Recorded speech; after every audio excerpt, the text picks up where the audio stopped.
ஒரு சின்னாளப்பட்டி கிராமம். சேகர் ஒரு விவசாயி. காலை விடிந்ததும் நிலத்தில் வேலை செய்ய கிளம்பி விடுவார். சேகரின் மனைவி பத்மா அனைத்தையும் இறைவன்தான் செய்கிறார் என்ற எண்ணம் கொண்டவள். அவள் சதா கோவிலிலேயே இருப்பாள்.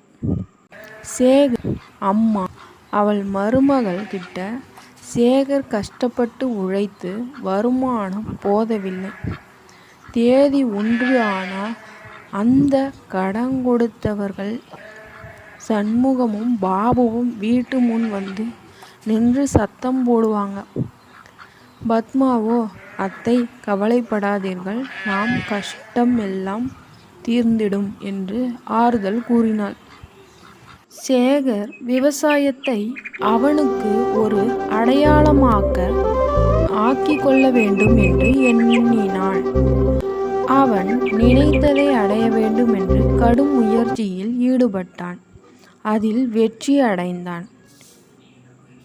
அதே சமயம் பத்மா சேகர் படும் கஷ்டத்தை பார்த்து நாமும் ஏதாவது உதவியாக இருக்க வேண்டும் என்று எண்ணினாள்.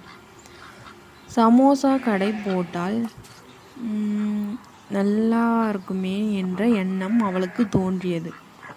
முதல் நாள் சில பேர் வாங்கினாலும் நல்லா இருக்குன்னு சொன்னாங்க.